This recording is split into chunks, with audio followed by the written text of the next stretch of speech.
ಅವರಿಗೆ ಹಿರಿಯ ದಿವಾಣಿ ನ್ಯಾಯಾಧೀಶರು ಮತ್ತು ಸದಸ್ಯ ಕಾರ್ಯದರ್ಶಿಗಳು, ಕಾನೂನು ಜಿಲ್ಲಾ ಸೇವೆಗಳ ಪ್ರಾಧಿಕಾರ ಇವರಿಗೆ ಜೋರಾದ ಚಪ್ಪಾಳೆ ತಟ್ಟಬೇಕು. ಮುದ್ದು ವಿದ್ಯಾರ್ಥಿನಿಯರೇ, ಅದೇ ರೀತಿಯಾಗಿ ಇಂಡಿ ಇವರು ಆಗಮಿಸಿದ್ದಾರೆ. ಇವರಿಗೆ ಶ್ರೀಯುತ ಎಸ್.ಎಂ. ಬನ್ನೆ ಸರ್, ಕನ್ನಡ ಭಾಷಾ ಶಿಕ್ಷಕರಾಗಿರ್ತಕ್ಕಂಥ ಎಸ್.ಎಂ. ಬನ್ನೆ ಸರ್ ಅವರು ಹೂಗುಚ್ಛ ನೀಡುವುದರ ಮೂಲಕ ಸ್ವಾಗತ ಸುಸ್ವಾಗತವನ್ನು.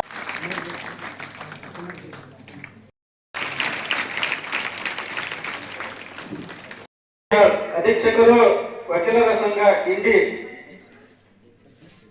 ಅಧ್ಯಕ್ಷರು ವಕೀಲರ ಸಂಘ ಇಂಡಿ ಅವರು ಈ ಕಾರ್ಯಕ್ರಮಕ್ಕೆ ನಮ್ಮ ಶಾಲೆಯ ಶರಣಪ್ಪ ಗುಬ್ಬೇವಾಡ್ ಸರ್ ಅವರು, ವಿಜ್ಞಾನ ಶಿಕ್ಷಕರಾಗಿರ್ತಕ್ಕಂಥ ಶರಣಪ್ಪ ಗುಬ್ಬೇವಾಡ್ ಸರ್ ಅವರು ಬಂದು,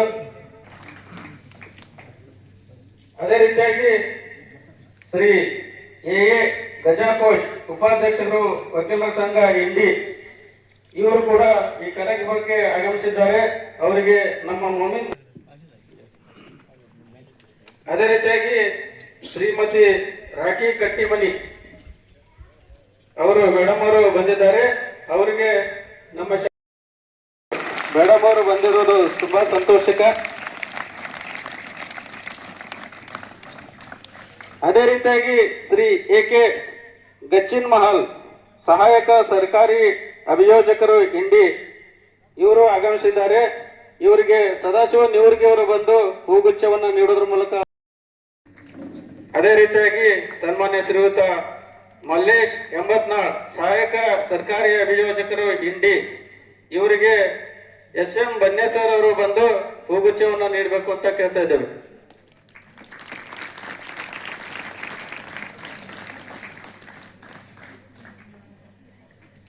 ಅದೇ ರೀತಿಯಾಗಿ ನಮ್ಮ ಇಂಡು ತಾಲೂಕಿನ ದಕ್ಷ ಮತ್ತು ಪ್ರಾಮಾಣಿಕ ಸಮಾಜ ಕಲ್ಯಾಣ ಸಹಾಯಕ ನಿರ್ದೇಶಕರಾಗಿರ್ತಕ್ಕಂಥ ಸನ್ಮಾನ್ಯ ಶ್ರೀಯುತ ಉಮೇಶ್ ಲಮಾಣಿ ಸಾಹೇಬರಿಗೆ ಟಿ.ಬಿ. ಗೋಡ್ಮಾಲೆ ಸರ್ ಅವರು ಬಂದು ಹೂಗುಚ್ಛ ನೀಡುವುದರ ಮೂಲಕ ಸ್ವಾಗತ ಸುಸ್ವಾಗತವನ್ನ ಕೋರ್ಬೇಕು ಅಂತ ಕೇಳ್ತಾ ಇದ್ದೇವೆ. ಸ್ವಾಗತ ಸುಸ್ವಾಗತವನ್ನ ಕೋರ್ಬೇಕು ಅಂತ ಸೆಂಟ್ರಲ್ ಬದಲಾವಣೆ ಮಾಡಿಕೊಟ್ಟಾರ ಸರ್ ಅವರು. ಅವರಿಗೆ ಒಂದು ಈ ಕಾರ್ಯಕ್ರಮದ ಪರವಾಗಿ ಅಭಿನಂದನೆಗಳನ್ನ. ಈ ಕಾರ್ಯಕ್ರಮದಲ್ಲಿ ಅತಿಥಿಗಳಾಗಿ ಆಗಮಿಸಿರ್ತಕ್ಕಂಥ ಅಜಿತ್ ಧನ್ಶೆಟ್ಟಿ ಹಿರಿಯ ವಕೀಲರು ಇಂಡಿ ಇವರಿಗೆ ನಮ್ಮ ಶರಣಪ್ಪ ಗುಬ್ಬೇವಾಡ್ ಸರ್ ಅವರು ಬಂದು ಹೂಗುಚ್ಛವನ್ನ ನೀಡುವುದರ ಮೂಲಕ ಸ್ವಾಗತ ಸುಸ್ವಾಗತವನ್ನ ಕೋರಬೇಕು ಅಂತ ಕೇಳ್ತಾರೆ. ಈ ಕಾರ್ಯಕ್ರಮದ ಸನ್ಮಾನ್ಯ ಶ್ರೀಯುತ ಡಿ.ಎಫ್. ಚಲವಾದಿ ಸರ್ ಅವರಿಗೆ ಕನ್ನಡ ಭಾಷಾ ಶಿಕ್ಷಕರಾಗಿರ್ತಕ್ಕಂಥ ಬನ್ನೆ ಸರ್ ಅವರು ಹೂಗುಚ್ಛ ನೀಡುವುದರ ಮೂಲಕ ಸ್ವಾಗತ ಸುಸ್ವಾಗತವನ್ನ ಜೋರಾಗಿ ಚಪ್ಪಾಳೆ ತಟ್ಟುವುದರ ಮೂಲಕ ಅವರಿಗೆ. ಅದೇ ರೀತಿಯಾಗಿ ಈ ಕಾರ್ಯಕ್ರಮದ ನುಡಿದರೆ ಸ್ಫಟಿಕದ ಸಲಾಕೆ ಅಂತಿರಬೇಕು, ನುಡಿದರೆ ಲಿಂಗವು ಮೆಚ್ಚಿ ಹೌದೌದು ಎನ್ನುವಂತಿರುವಂತ ಅಣ್ಣ ಬಸವಣ್ಣನವರನ್ನ ಮನದಾಳದಲ್ಲಿ ಸ್ಮರಿಸುತ್ತಾ ಈ ಕಾರ್ಯಕ್ರಮವನ್ನ ಪ್ರಾರ್ಥನಾ ಗೀತೆಯೊಂದಿಗೆ ಪ್ರಾರಂಭ ಮಾಡ್ತಾ ಇದ್ದೇವೆ. ಕುಮಾರಿ ಅನುಷಾ ಹಾಗೂ ವಿಜಯಪುರ ಇವರು ಈ ಕಾರ್ಯಕ್ರಮದ ಉದ್ಘಾಟನೆಯನ್ನ ನೆರವೇರಿಸಿಕೊಡ್ಬೇಕು ಅಂತ ಮಾನ್ಯರಲ್ಲಿ ಕಳಕಳಿಯಿಂದ ಬೇಡ್ಕೊಳ್ತೇನೆ. ವೇದಿಕೆ ಮೇಲೆ ಇರ್ತಕ್ಕಂಥ ಎಲ್ಲ ಗಣ್ಯಮಾನ್ಯರು ಸಹಾಯ ಸಹಕಾರವನ್ನ ನೀಡಬೇಕು ಅಂತ ಕೇಳ್ತಾ ಇದ್ದೇನೆ. ಸ್ಟೂಡೆಂಟ್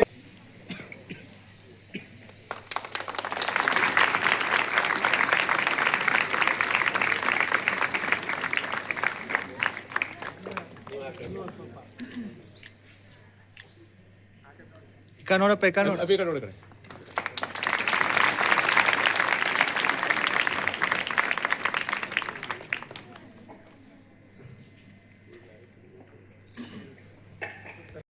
ಈ ಕಾರ್ಯಕ್ರಮವನ್ನ ಉದ್ಘಾಟಿಸತಕ್ಕಂತ ಮಾನ್ಯ ನ್ಯಾಯಾಧೀಶರು ಈ ಕಾರ್ಯಕ್ರಮವನ್ನ ಕುರಿತು ಎರಡು ಹಿತನುಡಿಗಳನ್ನ ಮಾತಾಡಬೇಕು ಅಂತ ಸಾಹೇಬರಲ್ಲಿ ಕಳಕಳಿಯಿಂದ ಕೇಳ್ಕೊತಾರೆ. ಚರ್ಚೆ ತಾಲೂಕಿನ ತಹಸೀಲ್ದಾರ್ ಇಲ್ಲೇರವರು ಬೇರೆ ಕೆಲಸದ ನಿಮಿತ್ತ ಹೋಗಿದ್ದರಿಂದ ಅವರನ್ನು ಕೂಡ ಈ ಕಾರ್ಯಕ್ರಮದಲ್ಲಿ ನಿಂತಿಸ್ತಾ ಕಾರ್ಯಕ್ರಮದ ಮುಖ್ಯ ಅತಿಥಿಗಳಾಗಿ ಆಗಮಿಸಿದಂಥ ನನ್ನ ಸೋದರ ನ್ಯಾಯಾಧೀಶರಾದ ಕೋಟೆಪ್ಪ ಕಾಂಬ್ಳೆರವರೇ, ಸುನೀಲ್ ಕುಮಾರ್ ಅವರೇ, ವಿಕಾಸ್ ದಳವಾಯಿರವರೇ, ಮಹೇಶ್ ಕೋಟ್ಟಾರ್ ಅವರು ಬರಬೇಕಾಗಿತ್ತು. ಅವರು ಅನಿವಾರ್ಯ ಕಾರಣಗಳಿಂದ ಬರಲಿಕ್ಕಾಗಲಿಲ್ಲ. ಅವರಿಗೂ ಕೂಡ ನೆನಪಿಸುತ್ತಾ ಈ ಕಾರ್ಯಕ್ರಮದಲ್ಲಿ ಹಾಜರಿರ್ತಕ್ಕಂಥ ವಕೀಲರ ಸಂಘದ ಅಧ್ಯಕ್ಷರಾದ ಹಿರಿಯರಾದ ಎಸ್ ಪಿ ಬುದಿಯಾಳ್ ಅವರೇ, ಉಪಾಧ್ಯಕ್ಷರಾದ ಗಜಕೋಶ್ ಅವರೇ, ಧನ್ಶೆಟ್ಟಿರವರೇ, ಎಸ್ ಆರ್ ಬಿರಾದರ್ ಅವರೇ, ಎಸ್ ಆರ್ ಬಿರಾದರ್ ಅಪರ ಸರ್ಕಾರಿ ವಕೀಲರು ಇಲ್ಲಿ, ಸೋದರಿ ರಾಗಿ ಕಟ್ಟಿಮನಿಯವರೇ, ಸ್ನೇಹಿತರಾದ ಐ ಕೆ ಗಚ್ಚಿಮಾಲ್ ಮತ್ತು ಮಲ್ಲೇಶ್ 84ರವರೇ, ಶಿರಡಿ ತಾಲೂಕಿನ ಸಮಾಜ ಕಲ್ಯಾಣ ಇಲಾಖೆಯ ಸಹಾಯ ನಿರ್ದೇಶಕರಾದ ರಮೇಶ್ ಲಮಾಣಿರವರೇ, ಸ್ನೇಹಿತರು ಮತ್ತು ಚಿರಪರಿಚಿತರಾದ ಸ್ನೇಹಿತರು ರಾಜೇಶ್ ಕೋಳೇಕರ್ ಅವರೇ ಮತ್ತು ಚಿದಾನಂದ್ ಕಟ್ಟಿಮನಿರವರೇ ಮತ್ತು ಈ ಶಾಲೆಯ ಪೂಜ್ಯ ಪ್ರಾಂಶುಪಾಲರಾದ DM ಚೆಲ್ವಾದಿರವರೇ, ಈ ಕಾರ್ಯಕ್ರಮದ ಮುಖ್ಯ ಉಪನ್ಯಾಸಕರು, ವಿಷಯ ತಜ್ಞರು ಆದ ವೈದ್ಯರು ಆದ ಡಾಕ್ಟರ್ ಪ್ರಶಾಂತ್ ದುಮ್ಗೊಂಡವರೇ, ಇಲ್ಲಿ ನಡೆದಂಥ ಎಲ್ಲ ಶಾಲೆಯ ಪೂಜ್ಯ ಗುರು ವೃಂದವೇ, ಪೂಜ್ಯ ಪಾಲಕ ವೃಂದವೇ, ತಂದೆ ತಾಯಿಗಳೇ, ಪ್ರಿಯ ವಿದ್ಯಾರ್ಥಿ ಮಿತ್ರರೇ, ತಮಗೆಲ್ಲ ಈ ಧೂಮಪಾನ ಕುರಿತು ಮತ್ತು ಮಾದಕ ವಸ್ತುಗಳ ಕುರಿತು ಯಾಕೆ ಒಂದು ಕಾನೂನು ಅರಿವು ಕಾರ್ಯಕ್ರಮ ಅಂತ ಅನಿಸ್ಬೋದು. ಬಹುಶಃ ಕಾರಣ ಇಷ್ಟೇ, ತಾವು ದೇಶದ ಮುಂದಿನ ಭವಿಷ್ಯ, ನಿಮ್ಮ ಕುಟುಂಬದ ಆಧಾರ ಸ್ತಂಭ, ನಿಮ್ಮ ಊರಿನ ಕಣ್ಮಣಿಗಳು. ಮುಂದೆ ನೀವು IAS ಆಗ್ಬೋದು, ನಿಮ್ಮ ಊರಿಗೆ ಹೆಸರು ತರ್ಬೋದು, ನಿಮ್ಮ ತಂದೆ ತಾಯಿಗೆ ಹೆಸರು ತರ್ಬೋದು. ನಾನು ಇಲ್ಲಿ ಹೇಳೋದು ಬರೀ ಸಾಮಾಜಿಕ, ನೈತಿಕ ಮತ್ತು ಕಾನೂನಾತ್ಮಕ ವಿಷಯಗಳನ್ನು ಕುರಿತು ಸಂಕ್ಷಿಪ್ತವಾಗಿ ಮಾತಾಡ್ತೇನೆ. ಈ ಮಾದಕ ವಸ್ತುಗಳ ಅಡ್ಡ ಪರಿಣಾಮ ಕುರಿತು ವಿಷಯ ತಜ್ಞರಾದ ಡಾಕ್ಟರ್ ದುಮ್ಕೊಂಡವರು ಮಾತಾಡ್ತಾರೆ. ತಮಗೆಲ್ಲ ತಿಳಿದ ಹಾಗೆ ನೀವು ಈಗ ಒಂದು ವಯಸ್ಸಿನಲ್ಲಿದ್ದೀರಿ, ಸ್ವಲ್ಪ ಹಿಡಿತ ಬೇಕು. ನಾವು ಏನಾದರೂ ಈ ಹಾಸ್ಟೆಲಲ್ಲಿದ್ದು ಸಾಧನೆ ಮಾಡಿದ್ದೇ ಆದರೆ, ಒಳ್ಳೆಯ ಹುದ್ದೆಗೆ ಹೋಗಿದ್ದೇ ಆದರೆ, ನಿಮ್ಮ ತಂದೆ ತಾಯಿಗೆ ನೀವು ತಂದುಕೊಟ್ಟಂಥ ಒಳ್ಳೆಯ ಗೌರವ, ನೀವು ಶಾಲೆ ಕಲಿತು ದುಡಿದು ನಿಮ್ಮ ತಾಯಿ ತಂದೆಗೆ ಒಂದು ಹೊತ್ತಿನ ಊಟ ಹಾಕಿದರೆ ಅದಕ್ಕಿಂತ ದೊಡ್ಡ ಸೇವೆ ಯಾವುದೂ ಇಲ್ಲ. ನಿಮ್ಮ ತಂದೆ ತಾಯಿಯ ಮುಂದೆ ವಯಸ್ಸಾದಾಗ ನೋಡಿಕೊಂಡು ಅವರ ಆಸ್ಪತ್ರೆ ವೆಚ್ಚ ಭರಿಸಿದರೆ ಅದಕ್ಕಿಂತ ಪುಣ್ಯ ನಿಮಗೆ ಯಾವ ಸ್ಥಳಕ್ಕೆ ಹೋದರೂ ಸಿಗಲಾರದು. ಅದೆಲ್ಲ ಮಾಡಬೇಕಾದ್ರೆ ನೀವು ಮೊದಲು ಈ ಶಾಲೆಯಲ್ಲಿ ಓದಿ ಸುಶಿಕ್ಷಿತರಾಗಿ, ಸುಸಂಸ್ಕೃತರಾಗಿ, ಒಳ್ಳೆಯ ಒಂದು ನಡತೆ ಉಂಟು, ಒಳ್ಳೆಯ ರಿಸಲ್ಟ್ಗಳನ್ನು ತಗೊಂಡು ನೀವು ಎಲ್ಲ ಕೆಲಸ ಮಾಡಬೇಕು. ಒಂದು ವೇಳೆ ನೀವು ಬೇರೆ ಕಡೆಗೆ ಹೋಗೋದಿಲ್ಲ ಅಂತ ವಿಶ್ವಾಸ ಇದೆ ನನಗೆ, ಹಾಗಾಗಿ ಯಾವುದೇ ಒಂದು ಕೆಟ್ಟ ಚಟಗಳನ್ನು ಮಾಡಿದರೆ ಆರೋಗ್ಯದ ಮೇಲೆ ಹೇಗೆ ಪರಿಣಾಮ ಬೀರ್ತದೆ ಅಂತ ಡಾಕ್ಟರ್ ಹೇಳ್ತಾರೆ. ಊರಲ್ಲಿ ನಿಮ್ಮ ತಂದೆ ತಾಯಿ ಮೇಲೆ ಹೇಗೆ ಪರಿಣಾಮ ಬೀರ್ತದೆ, ಸಮಾಜ ಅವರನ್ನು ಹೇಗೆ ನೋಡ್ತದೆ, ಎಷ್ಟು ಅಪಮಾನ ಮಾಡ್ತದೆ ಅನ್ನೋದು ಕೂಡ ನಿಮಗೆಲ್ಲ ತಿಳಿದಿದೆ. ಹಾಗಾಗಿ ನಾನೇನು ಹೆಚ್ಚು ಹೇಳಬೇಕಿಲ್ಲ. ನೀವೆಲ್ಲ ಒಳ್ಳೆಯವರಾಗಿರ್ತೀರಿ, ಎಲ್ಲ ತಿಳ್ಕೊಳ್ತೀರಿ. ನಿಮ್ಮ ಕುಟುಂಬ, ನಿಮ್ಮ ಶಾಲೆಗೆ ಒಳ್ಳೆಯ ಹೆಸರನ್ನು ತಂದುಕೊಡ್ಬೇಕು.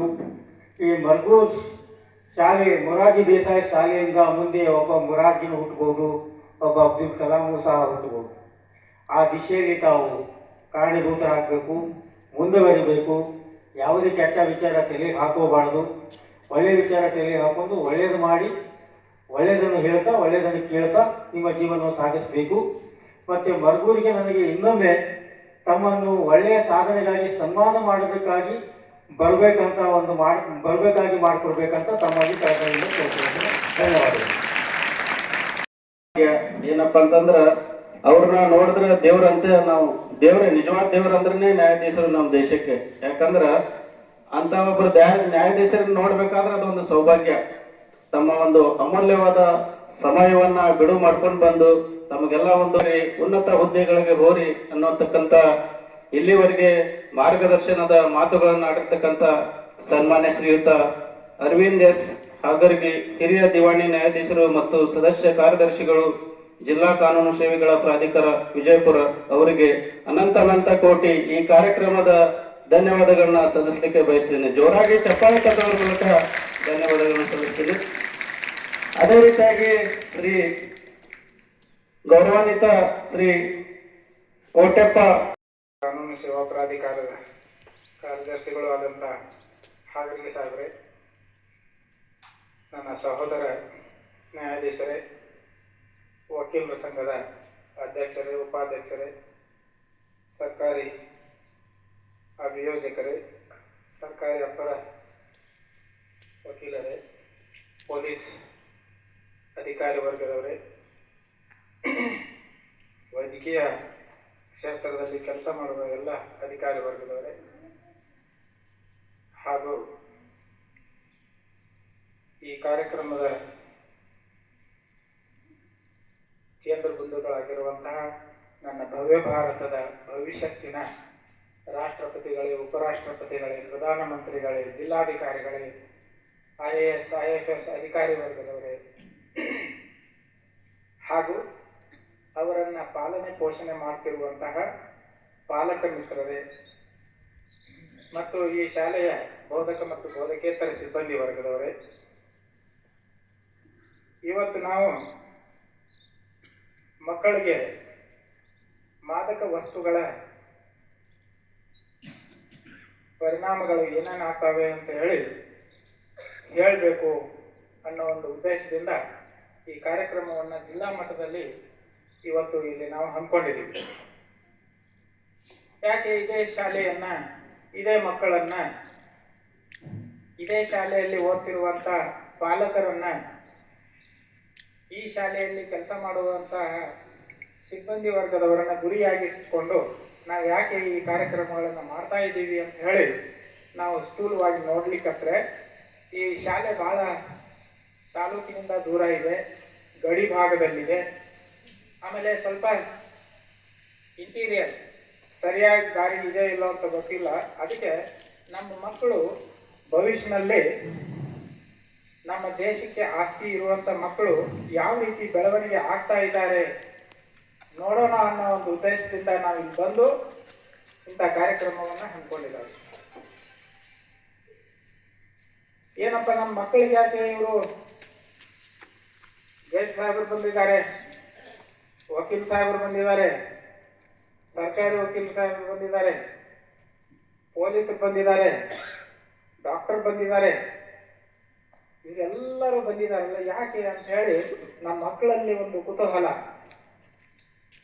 ಇವ್ರು ಕೆಲಸ ಬಿಟ್ಬಿಟ್ಟು ನಮ್ದು ಶಾಲೆ ಪಿರಿಯಡ್ ತಪ್ಪಿಸಿ ಕುಂಚಾರಲ್ಲ ಅಂತೇಳಿ ಒಂದು ತಲೆಯಾಗಿ ಬಂದಿರ್ಬೇಕು ಅಲ್ವಾ? ಈಗ ನಾವೆಲ್ಲ ಮಳೆಗಾಲ ಚಾಲೂ ಆಯ್ತಂದ್ರೆ, ಮಳೆಗಾಲ ಸ್ಟಾರ್ಟ್ ಆಯ್ತಂದ್ರೆ ಗಿಡ ಹಚ್ತೀವಿ ತಾನೆ? ಆ ಗಿಡ ಹಚ್ಚಿದ ನಂತರ ಅದಕ್ಕೆ ಏನೇನ್ ಮಾಡ್ತೀವಿ? ನೀರು ಹಚ್ಚಿದ ನಂತರ ಹಚ್ಚುವಾಗ ಏನ್ ಮಾಡ್ತೀವಿ? ಹಾಕ್ತೇವಿ. ಆಮೇಲೆ ಅದಕ್ಕೆ ಸಸಿ ನೆಡ್ತೀವಲ್ಲ, ಸಸಿ ನೆಡ್ತೀವಿ. ಅದಕ್ಕೆ ಏನ್ ಮಾಡ್ತೀವಿ? ಸಸಿ ಬೇಗ ಚೆನ್ನಾಗಿ ಬೆಳೀಲಿ ಅಂತ ಹೇಳಿ ಅದಕ್ಕೆ ಗೊಬ್ಬರ ಹಾಕ್ತೀವಿ, ಒಳ್ಳೆ ರೀತಿ ಮಣ್ಣು ಹಾಕ್ತೀವಿ. ಇದನ್ನೆಲ್ಲ ಮಾಡಿದ ನಂತರ ಏನ್ ಮಾಡ್ತೀವಿ? ನೀರು ಹಾಕ್ತೀವಿ. ಮತ್ತೆ ಆ ಗಿಡನ ಯಾವುದೋ ಒಂದು ಪ್ರಾಣಿ ಬಂದು ತಿಂದು ಹೋಗದೇ ಇರಲಿ, ದುಷ್ಟರ ಕಣ್ಣ ಅದ್ರ ಮೇಲೆ ಬೆಳೆದೇ ಇರಲಿ ಅಂತ ಏನ್ ಮಾಡ್ತೀವಿ? ಅದಕ್ಕೆ ಮುಳ್ಳು ಕಟ್ತೀವಿ, ಮುಳ್ಳು ಬೇಲಿ ಕಟ್ತೀವಿ ತಾನೆ? ಹಂಗ ಈ ಶಾಲೆಯಾಗ ಓದುವಂತ ಮಕ್ಕಳ ಮೇಲೆ ಬೇರೆ ಯಾವುದೂ ಕೂಡ ಕೆಟ್ಟ ಪರಿಣಾಮ ಬೀರದೇ ಇರಲಿ ಅಂತ ಹೇಳಿ ಮಕ್ಕಳಿಗೆ ಏನು ಕಾನೂನುಗಳಿದಾವೆ ಅವುಗಳನ್ನ ಹೇಳೋಣ ಅಂತ ಹೇಳಿ ನಾವು ಇವತ್ತು ಬಂದಿದ್ದೀವಿ. ಏನ್ ಮಕ್ಕಳ ಮೇಲೆ ಏನ್ ಪರಿಣಾಮ ಬೀರತ್ತರಿ? ಏನೇನು ಕೆಟ್ಟ ಪರಿಣಾಮ ಬೀರ್ತಾವ? ನಾವು ಮಕ್ಕಳು ನಮ್ಮ ಮನೆಯಲ್ಲೇ ಹೆಂಗೆಂಗೋ ಇರ್ತೀವಿ, ನಮ್ಮ ಮನೆ ಪದ್ಧತಿ ಪ್ರಕಾರ. ನಮ್ಮ ಮನ್ಯಾಗ ನಮ್ಮ ಅಪ್ಪ ಒಬ್ಬ ಕುಡಿಯಂಗ ಇರ್ತಾನೆ, ಸೇದಾವ್ ಇರ್ತಾನೆ, ಅದ್ ಮಾಡೋರು ಇರ್ತಾನೆ, ಇವರೆಲ್ಲ ಅಥವಾ ನಮ್ಮ ಅಕ್ಕಪಕ್ಕದವರೆಲ್ಲ ಮಾಡೋರು ಇರ್ತಾರ. ಅದನ್ನೆಲ್ಲ ನಾವು ನೋಡಿ ಏನ್ ಮಾಡ್ತೀವಿ? ಅವನಂಗೆ ನಾನು ಒಂದ್ಸರಿ ಮಾಡಿದ್ರೆ ಸರಿ ಆಗ್ತೈತೇನು, ಅವನಂಗೆ ನಾನು ಒಂದ್ಸಲ ಕುಡಿದ್ರೆ ಸರಿ ಆಗ್ತೈತೇನು ಅಂತ ಹೇಳಿ ನಾವು ಏನ್ ಮಾಡ್ತೀವಿ? ನಮ್ಮ ಮನಸ್ಸು ಎಲ್ಲಿ ಹೋಗ್ತದೆ? ಅವ್ರ ಕಡೆ ಸೆಳೆಯುತ್ತೆ. ಅದು ಬೇಡ ಅಂತ ಹೇಳಿ ನಾವು ಇಲ್ಲೆಲ್ಲ ಸೇರಿದ್ದೀವಿ. ಯಾಕೆ? ನಮ್ಮ ಸಂವಿಧಾನದಾಗ ಏನು ನಮ್ಗೆಲ್ಲ ಇದೇನು ಸ್ವಾಗತ ಮಾಡುವಾಗ ನಮ್ಗೊಂದು ಸಂವಿಧಾನ ಪುಸ್ತಕ ಕೊಟ್ಟರು. ಇದರಲ್ಲಿ ಏನ್ ಹೇಳತ್ತೆ ಅಂತಂದ್ರೆ, ನಮ್ಗೆ ಏನೇನು ಮೂಲಭೂತ ಹಕ್ಕುಗಳಿದಾವೆ ಎಲ್ಲರಿಗೂ, ಅದರಲ್ಲಿ ಮಕ್ಕಳಿಗೆ ಏನಿದಾವೆ ಅನ್ನೋದು ಎಲ್ಲ ಇದರಲ್ಲಿ ಬರಿದ್ದಾರೆ. ಮೊದಲನೇದಾಗಿ ಮಕ್ಕಳಿಗೆ ಬೇಕಾಗಿರೋದೇನು? ಶಿಕ್ಷಣ, ಕಡ್ಡಾಯ ಶಿಕ್ಷಣ ಇರಬೇಕು ಅನ್ನೋದು ಮೂಲಭೂತ ಹಕ್ಕವನ್ನ ನಮ್ಮ ಈ ಸಂವಿಧಾನದಲ್ಲಿ ಸೇರಿಸಿದ. ನಿಮ್ಗೆಲ್ಲ ಹೇಳ್ತಿರ್ಬೋದು ಎಲ್ಲ ಶಾಲೆಯಲ್ಲಿ ಏನೇನು ಹಕ್ಕು ಇದಾವ, ಏನೇನು ಕರ್ತವ್ಯ ಇದಾವೆ. ಆದ್ರೆ ಹಕ್ಕುಗಳ ಬಗ್ಗೆನೇ ನಾವು ಹೆಚ್ಚು ಮನವೊಲಿಸ್ತೀವಿ, ನನಗೆ ಇದು ಹಕ್ಕಿದೆ ಅಂತ. ಆದ್ರೆ ನಮಗೆ ಮತ್ತೆ ಕರ್ತವ್ಯಗಳು ಇದಾವೆ. ಏನ್ ಕರ್ತವ್ಯ ಇದಾವ್ರಿ? ಆಗ್ಲೇ ಸಾಹೇಬ್ ಹೇಳಿದಂಗೆ ಇಂಥ ಶಾಲೆಗಳಲ್ಲಿ ಚೆನ್ನಾಗಿ ಓದಬೇಕು, ಓದಿ ನಮ್ದು ಎಷ್ಟು ಪ್ರಯತ್ನ ಇದೆಯಲ್ಲ ಆ ಪ್ರಯತ್ನವನ್ನ ನಾವು ಉಪಯೋಗಿಸಿ ನಮ್ಮ ದೇಶದ ಏಳಿಗೆಗಾಗಿ ಅದನ್ನ ಉಪಯೋಗಿಸ್ಬೇಕು ಅನ್ನೋದನ್ನ ನಮ್ಮ ಕರ್ತವ್ಯ ಸಹ ಇದೆ. ನಾವು ಹಕ್ಕನ್ನ ಮಾತ್ರ ಚಲಾಯಿಸ್ತೀವಿ, ಕರ್ತವ್ಯವನ್ನ ಚಲಾಯಿಸ್ತಾ ಇಲ್ಲ. ಹಂಗೆ ಹೇಳಿದಾಗ ನಮ್ಮ ತಂದೆ ತಾಯಿ ಅಕ್ಕಪಕ್ಕದವರು ಅವ್ರದ್ದೇನು ನಮ್ಮ ಪರಿಣಾಮ ನಮ್ಮ ಮೇಲೆ ಬೀರ್ತೈತಲ್ಲ, ಹಂಗೆ ನಮ್ಗೆ ಪರಿಣಾಮ ಎಂಥವ್ರಿಗೆ ಬೀರ್ಬೇಕು, ಎಂಥವ್ರು ನಮ್ಮ ಮಾದರಿಯಾಗಿ ವ್ಯಕ್ತಿಗಳು ಇರಬೇಕು ಅಂತಂದ್ರೆ ಒಂದು ಸಣ್ಣ ಕತೆ ಕೇಳಕ್ ಇಷ್ಟ ಆಗತ್ತಲ್ಲ. ಕತೆ ಅಂತ ಹೇಳ್ತಾರೆ ಇಲ್ಲ, ಹೇಳ್ಬೇಕು. ಯಾರಾದ್ರೂ ಇಲ್ಲಿ ಕತೆಗಳನ್ನ ಹೇಳ್ಬೇಕು, ಕತೆಗಳನ್ನ ಕೇಳಬೇಕು. ಕೇಳಿದ್ರಿಂದ ಆ ಕಥೆಯಿಂದ ನಮ್ಮ ಮೇಲೆ ಒಳ್ಳೆ ಪರಿಣಾಮ ಬೀರುತ್ತೆ. ಸ್ವಾಮಿ ವಿವೇಕಾನಂದ ಅವರು ಗೊತ್ತಾ? ಎಲ್ಲರಿಗೂ ಗೊತ್ತು. ಸ್ವಾಮಿ ವಿವೇಕಾನಂದರವರು ಯಾಕೆ ಇಷ್ಟು ಪ್ರಸಿದ್ಧರಾದ್ರು? ಚಿಕಾಗೋದಲ್ಲಿ, ಹೊರದೇಶದಲ್ಲಿ ಹೋಗಿ ಎಲ್ಲ ಧರ್ಮದ ಸಮ್ಮೇಳನಗಳು ನಡೀತಾ ಇದ್ದವು. ನಮ್ಮ ಹಿಂದೂ ಧರ್ಮದ ಪ್ರತಿನಿಧಿಯಾಗಿ ಇವರು ನಮ್ಮ ದೇಶವನ್ನ ಪ್ರತಿನಿಧಿಸಿ ಹೋಗಿದ್ರಂತ. ನೀವೆಲ್ಲ ಕೇಳಿರ್ಬೋದು, ಗೊತ್ತಿರ್ಬೋದು. ಅಲ್ಲಿ ಅವರು ಭಾಷಣ ಮಾಡಿದ್ದಕ್ಕೆ ಎಲ್ಲ ಧರ್ಮದವರು ಮೆಚ್ಚುಗೆ ವ್ಯಕ್ತಪಡಿಸಿ ಇವರನ್ನು ನಮ್ಮ ದೇಶ ಸಂಸ್ಕೃತಿಯನ್ನ ಎತ್ತಿ ಹಿಡಿದ್ರು ಅಂತ ನಾವು ಕೇಳಿದೀವಿ ಅಲ್ವಾ. ಆದ್ರೆ ಅವಾಗ ಈಗಿನಂಗ ವಿಮಾನ, ಹೆಲಿಕಾಪ್ಟರ್ ಇರ್ಲಿಲ್ಲ. ಹೆಂಗ್ ಹೋಗ್ತಿದ್ರಂತಂದ್ರೆ ಹಡಗು ಮಾರ್ಗವಾಗಿ, ಸಮುದ್ರ ಮಾರ್ಗವಾಗಿ ಅವರು ಹೋಗಿದ್ರು. ಅವ್ರದ್ದೇನು, ನಾವೀಗೆಲ್ಲ ಭಾಷಣ ಮಾಡ್ತೀವಲ್ಲ, ಇದನ್ನೆಲ್ಲರೂ ಬರೆದಿಡಬೇಕು, ಮುಂದಿನ ಪೀಳಿಗೆಗೆ ಉಪಯೋಗ ಆಗ್ಬೇಕು ಅಂತ ಹೇಳಿ ಅವ್ರು ಏನ್ ಮಾಡಿದ್ರು, ಒಬ್ಬ ಸ್ಟೆನೋಗ್ರಾಫರ್ ಅಂತಾರೆ ಇಂಗ್ಲಿಷಲ್ಲಿ, ಕನ್ನಡದಲ್ಲಿ ಶೀಘ್ರ ಲಿಪಿಗಾರ ಅಂತ. ಅಂದ್ರೆ ನಾವ್ ಹಿಂಗೆ ಮಾತಾಡ್ತಾ ಇದೀವಲ್ಲ ಅದನ್ನೆಲ್ಲ ಕರ ಕರ ಕರ ಕರ ಕರ ಬರ್ಕೋತಿದ್ರು. ಬರೆದು ಅದನ್ನ ಪ್ರಿಂಟ್ ಮಾಡೋದು, ಬರೆಯೋದು ಎಲ್ಲ ಮಾಡ್ತಾ ಇದ್ರು. ಹಂಗೆ ಈ ವಿವೇಕಾನಂದರವರು ಒಬ್ಬ ಸ್ಟೆನೋಗ್ರಾಫರ್ನ ಅಪಾಯಿಂಟ್ಮೆಂಟ್ ಮಾಡ್ಕೊಂಡು, ಅವ್ನು ಹೆಂಗಿದ್ದ ಅಂತಂದ್ರೆ ಅತೀ ಕುಡುಕ, ಅತೀ ಸೇರು ಬಡಿಕ, ಅತೀ ಕೆಟ್ಟ ಚಟ ಇರುವಂತ ವ್ಯಕ್ತಿ ಇದ್ದ. ಆದ್ರೆ ಅವನು ಬರ್ಕೋತಿದ್ದಲ್ಲ, ಆ ಬರ್ಕೋದ್ ಮಾತ್ರ ಎಲ್ಲರಿಗಿಂತನೂ ಶ್ರೇಷ್ಠ ಇದ್ದ ಅವನ ಕಲೆ. ನೀವು ಎಷ್ಟು ವೇಗವಾಗಿ ಮಾತಾಡಿ ಅದನ್ನ ಆಗ್ಲೇ ಬರ್ಕೋತಾ ಇದ್ದ. ಸಮುದ್ರ ಮಾರ್ಗವಾಗಿ ಹೋಗ್ತಾ ಹೋಗ್ತಾ ಹೋಗ್ತಾ ಹೋಗ್ತಾ ತಿಂಗಳಾನ್ಗಟ್ಲೆ ಆಯ್ತು. ಹೋಗೋದು ತಿಂಗಳಗಟ್ಲೆ, ಬರೋದು ತಿಂಗಳಗಟ್ಲೆ. ಇದು ವಿವೇಕಾನಂದರವರು ಮಾತನಾಡಿದ್ದು ಅವನ ಮೇಲೆ, ಅವ್ನು ಬರ್ಕೋತಾ ಇದ್ದಲ್ಲ, ಮಾತನಾಡೋದು ಅವ್ನು ಬರ್ಕೋದು. ಆ ಬರ್ಕೋವಾಗ ಅವ್ರು ಮಾತಾಡಿದ್ದು ಅವನ ತಲೆಗೆ ಹೋಗ್ತಿತ್ತು, ಸ್ಟೆನೋಗ್ರಾಫರ್ ತಲೆಗೆ. ಆಮೇಲೆ ಅದು ಕೈಗೆ ಬರ್ತಾ ಇತ್ತು. ಅದನ್ನ ರೀಪ್ರೊಡ್ಯೂಸ್ ಅಂದ್ರೆ ಹೊಳ್ಳಿ ಮತ್ತೆ ಟೈಪ್ ಹೊಡೆಯೋದು ಅಥವಾ ಮತ್ತೆ ಅದನ್ನು ಬರೆಯೋದು ಎಲ್ಲ ಮಾಡ್ತಾ ಇದ್ದಲ್ಲ. ಹಾಗಾಗಿ ಈ ವಿವೇಕಾನಂದರವರು ಒಳ್ಳೆ ಮಾತುಗಳು ಏನೇನು ಇದ್ದು ಅಲ್ಲ, ಅವನ ತಲೆಗೆ ಹೋಗಿ ಅವ್ರದ್ದೇನು ಕಾಂಟ್ರಾಕ್ಟ್ ಇತ್ತು, ಚಿಕಾಗೋ ಪ್ರವಾಸ ಮುಗಿಸಿ ಬರೋದು. ಈ ಕೆಲಸ, ಈ ಪ್ರವಾಸ ಮುಗಿಸಿ ಬಂದ ನಂತರ ಅವರು ಒಪ್ಪಂದ ಮುಗಿದು ಹೋಗ್ಬಿಡ್ಬೇಕು. ಹಿಂಗೆ ಅವನ ಮೇಲೆ ಇದೆಲ್ಲ ವಿವೇಕಾನಂದರವರ ಪರಿಣಾಮ ಬೀರಿ ಕಾಂಟ್ರಾಕ್ಟ್ ಮುಗಿತಲ್ಲ, ವಾಪಸ್ ಬಂದ್ರಲ್ಲ. ಇನ್ನು ಹೋಗಂದ್ರೆ ನೀವು ಸಂಬಳ ಕೊಡದೇ ಇದ್ರು ಪರವಾಗಿಲ್ಲ, ನಾನು ನಿಮ್ಮನ್ನು ಬಿಟ್ಟ ಹೋಗಲ್ಲ ಅಂತ. ಯಾಕೆ ಅಂತಂದ್ರೆ ಆ ವಿವೇಕಾನಂದರ ವಾಣಿಗಳು, ಒಳ್ಳೆ ವಾಣಿಗಳು ಏನಿದ್ವಲ್ಲ, ಅವ್ರ ಮೇಲೆ ಪರಿಣಾಮ ಬೀರಿ ಆ ಇರುವಂತ ಎಲ್ಲ ಚಟಗಳನ್ನು ಬಿಟ್ಟು ಒಬ್ಬ ಒಳ್ಳೆ ಶ್ರೇಷ್ಠ ವ್ಯಕ್ತಿ ಆದ ಅಂತ ಹೇಳಿ ನಾವು ಕಥೆಗಳಲ್ಲೇ ಕೇಳ್ತಾರೆ. ಎಲ್ಲರಲ್ಲಿ ಅಂತ ಶಕ್ತಿ ಇದೆ. ಆದ್ರೆ ಆ ಶಕ್ತಿಯನ್ನ ಹೊರಗೆ ತೆಗೆಯುವಂತ, ಆ ಶಕ್ತಿಯನ್ನ ಪುಟಿದೇಳಿಸುವಂತಹ, ಆ ಮರಕ್ಕೆ ನೀರು ಹಾಕಿ, ಗೊಬ್ಬರ ಹಾಕಿ, ಬೇಲಿ ಕಟ್ಟಿ ಬೆಳೆಸುವಂತ ಸಾಮರ್ಥ್ಯ ಈ ಶಾಲೆಯಲ್ಲಿ ನಾವು ಕೆಲಸ ಮಾಡೋರು ನಾವು ಕೂಡ ಸ್ವಲ್ಪ ರೂಢಿ ಮಾಡ್ಕೊಳ್ಬೇಕು ಅಂತ. ಆದ್ರೆ ಆಯ್ತು ಬಿಡು, ಹೋದ್ರೆ ಹೋಯ್ತು ಬಿಡು, ದನ ತಿಂದ್ರೆ ತಿಂತು ಬಿಡು ಅಂತ ಗಿಡ ನಾವು ಬಿಡೋದು ಬೇಡ. ನಾವು ಬಿಟ್ಟಿವಿ ಅಂತಂದ್ರೆ ನಾವು ಕಂಡಂತ ಒಬ್ಬ ರಾಷ್ಟ್ರಪತಿನ ಕಳ್ಕೊಳ್ಳುವಂತ ಪರಿಸ್ಥಿತಿ ಬರುತ್ತೆ. ಗಿಡ ಬೆಳೆಸಿದ್ವಿ ಅಂದ್ರೆ ಏನೇನು ನಮಗೆ ಫಲ ಸಿಗತ್ತೆ? ಅದು ಒಂದು ಗಿಡ ಬೆಳೆಸಿದ್ವಿ ಅಂತ ಇವತ್ತು ದೊಡ್ಡದೊಂದು ಗಿಡ ಬೆಳೆಸಿದ್ವಿ ಅಂದ್ರೆ ಏನೇನು ಕೊಡತ್ತೆ ಅದು? ಯಾರು ಹೇಳಿ, ಹೇಳ್ತಾ ಇದ್ದೀರಿ ಜೋರಾಗಿ ಹೇಳಿ. ಒಂದು ನೆರಳು ಕೊಡತ್ತೆ, ಇನ್ನೊಂದು ಹಣ್ಣು ಕೊಡತ್ತೆ, ಮತ್ತೆ ಗಾಳಿ ಇಲ್ಲ, ನಿಮ್ಮ ವಿಜ್ಞಾನದ ಭಾಷೆಯಲ್ಲಿ ಹೇಳಿ. ಆಕ್ಸಿಜನ್ ಕೊಡತ್ತೆ, ಮತ್ತೆ ಬೇರೆ ಹಕ್ಕಿ ಗೂಡು ಯಾರ್ಯಾರು ಬರ್ತಾವಲ್ಲ ಅವ್ರ ಗೂಡು ಕಟ್ಕೊಳ್ಳಕ್ಕೆ ಜಾಗ ಕೊಡತ್ತೆ. ಓದಬೇಕಂತ ಆಸಕ್ತಿ ಬರಂಗಿಲ್ಲ ನಮಗ, ಓದ್ಬೇಕಂತ ಅನ್ಸಂಗಿಲ್ಲ ಅವ್ರಿಗೆ. ಅವ್ರ ತಲೆ ಲಕ್ಷ್ಯ ಎಲ್ಲಿ ಇರ್ತದ, ನನಗೆ ಮತ್ತೆ ಎಲ್ಲಿ ಗಾಂಜಾ ಸಿಗ್ತದ, ಎಲ್ಲಿ ಡ್ರಗ್ಸ್ ಇರ್ತದ, ಅದು ಎಲ್ಲಿ ತರಬೇಕು, ಎಲ್ಲಿ ಹೋಗ್ಬೇಕು, ಅದ್ರ ಕಡೆನೆ ಲಕ್ಷ್ಯ ಹೋಗ್ತದ ಅವರಿಗೆ. ಅದರಿಂದ ಏನಾಗ್ತದ್ರೆ ಅವರಿಗೆ ಒಂದು ಕ್ಷಣ ಆ ವಸ್ತು ಸಿಗ್ಲಿಲ್ಲ ಅಂದ್ರೆ ಏನಾಗ್ತದ ಅವರಿಗೆ? ಡಿಪ್ರೆಷನ್ಗೆ ಹೋಗ್ತಾರ ಅವರು. ಅವರಿಗೆ ಮನಸ್ಸಮಾಧಾನ ಇರಂಗಿಲ್ಲ, ಆತಂಕ ಶುರು ಮಾಡ್ತೈತಿ, ಒತ್ತಡ ಬರ್ಲಕ್ ಶುರು ಮಾಡ್ತೈತಿ. ಅವ್ರ ಏನ್ ಮಾಡ್ತಾರ, ನನಗೆ ಡ್ರಗ್ಸ್ ಬೇಕು, ಇಲ್ಲ ಅಂದ್ರೆ ನಾ ಸುಸೈಡ್ ಮಾಡ್ಕೊಂಡ್ಬಿಡ್ತೀನಿ, ಆ ಹಂತಕ್ಕೆ ಅವರು ಹೋಗ್ಬಿಡ್ತಾರ. ಅದ್ರ ಜೊತೆಗೆ ಅದ್ರ ಸೇವನೆ ಮಾಡೋದ್ರಿಂದ ನಮ್ದು ಕಿಡ್ನಿ, ಲಿವರ್, ಹಾರ್ಟ್ ಇವೆಲ್ಲ ಅಂಗಾಂಗಗಳ ಮೇಲೆ ದುಷ್ಪರಿಣಾಮ ಬೀರ್ತದೆ.